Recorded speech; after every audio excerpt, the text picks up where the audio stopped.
Some, maybe I'm one of those people, would say this might have contributed to easily his worst game of the finals.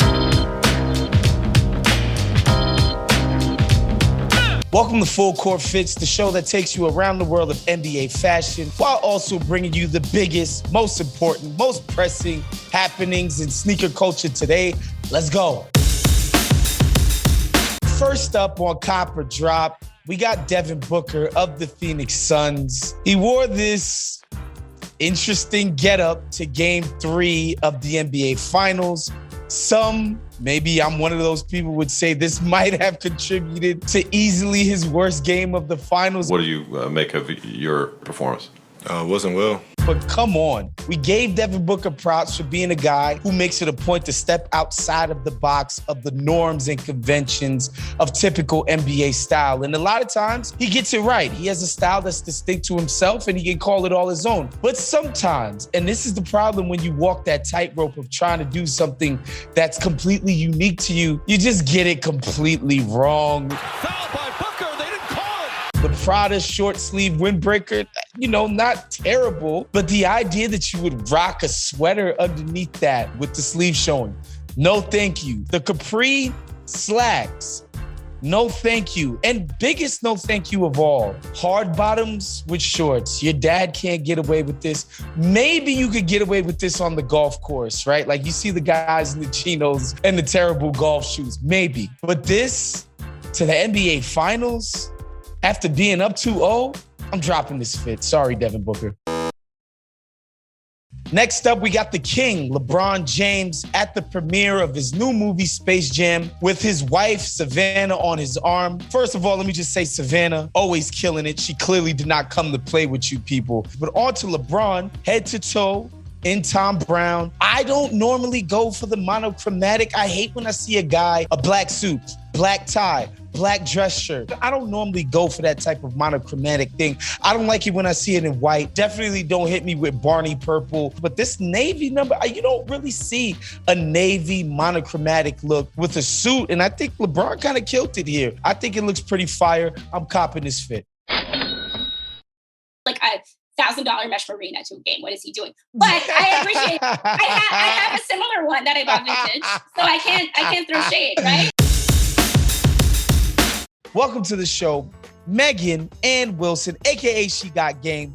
You were one of the first, by the way, as far as wardrobe consultant, image consultant in the NBA in the early 2010s. What was the sort of impetus for even bringing in a consultant such as yourself? I should be clear that depends on the player, right? Because you have some players that want to just, they're like, oh, I grew up as the most stylish guy. I don't have time to do it as much anymore. I need someone to help me. But then I worked with Wesley Johnson for a long time, and he was someone who's like, I want to look presentable. I don't know about clothes. I only wear warm-ups. Like, what can I wear that's not just going to polo? There were guys that were earlier on the curve of like, hey, I can use this to get an endorsement deal. But back then it was definitely a little bit harder. And so it's changed so much in that also players before were partially doing it to not impress each other. But, I think a lot of women, we always say we dress for other women. We don't dress for It was some one-upsmanship. It was the competition. These guys are highly competitive guys.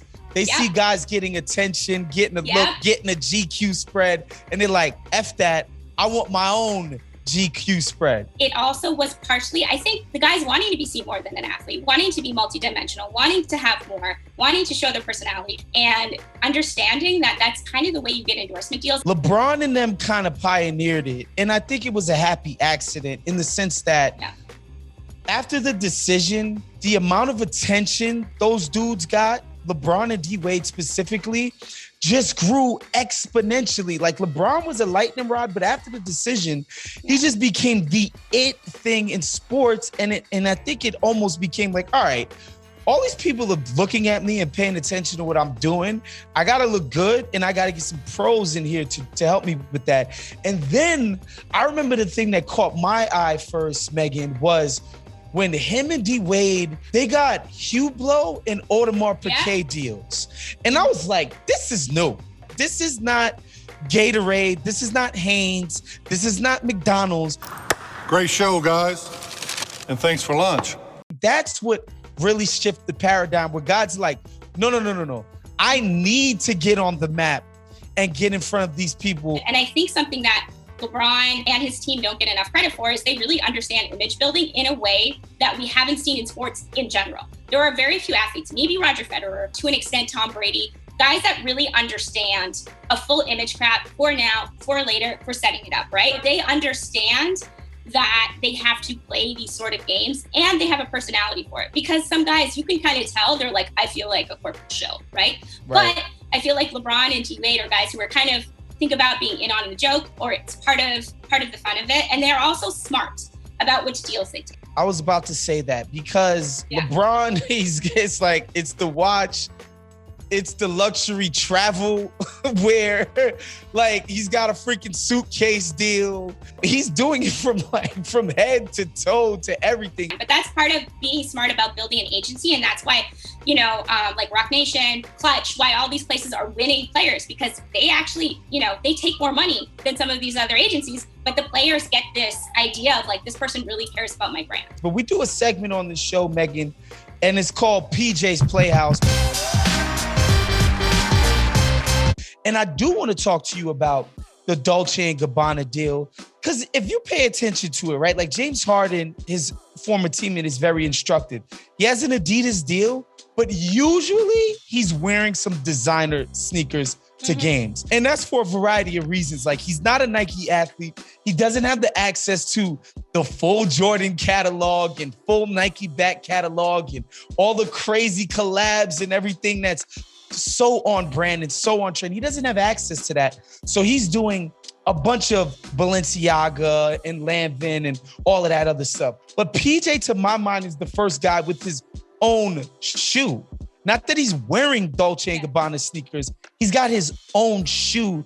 That just struck me as very unique. Yeah, I think it is really a big deal because it is something that, like I said before, these kind of deals were talked about a lot in the past, but it was hard to really push it through. And I think the tricky thing is like, one of the reasons guys wear designer sneakers is back in the day when they actually enforced the dress code, we were allowed to put them in them, right? They couldn't wear a cool Nike. They couldn't wear a cool Adidas. That counted as on-court shoes. So designer sneakers, they let us. I've actually had some players tell me their coaches were like, you're banned from sneakers when they're on a low losing streak, and made them wear hard bottom shoes. And that was their punishment because, that was that weird middle ground. We realized if they were designer sneakers, they weren't a sports brand, it didn't count.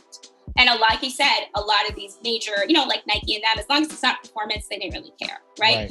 So I think the PJ thing is really interesting because it's, it's clearly not a performance shoe. It's clearly a shoe that also kind of looks like a bunch of other shoes, It's something that's unique to him. I don't think there's a lot of other players that could get it, besides like maybe Gilbert Arenas. Because to me, he was kind of the first person who really did this, with wearing his different shoes and all, but also Gillis, Dolce & Gabbana's on court. Exactly. The fact that it's public is a major thing because in the past it would be things like clothing, accessories, things like that, bags. But this is something that I think is going to be really interesting going forward in how they're going to structure sneaker deals. But I think it's just really big in showing the power of an individual athlete, the power of branding, and the power of really committing to it. Because at first everyone's like, okay, PJ, you got a lot of shoes, so do we. And I think he just really stayed consistent to it. And that just became his brand. I don't know if we'll ever see this again, but I think it is going to shift a little bit of the on-court, off-court sneaker sponsorship going forward. Thank you guys for watching this latest episode of Full Court Fits. Make sure you subscribe to the Riggin YouTube channel. Give us a thumbs up. Do not give us a thumbs down. There's no reason to do something mean like that. Make sure you check us out every single Friday right here on the Ringer YouTube network. Peace.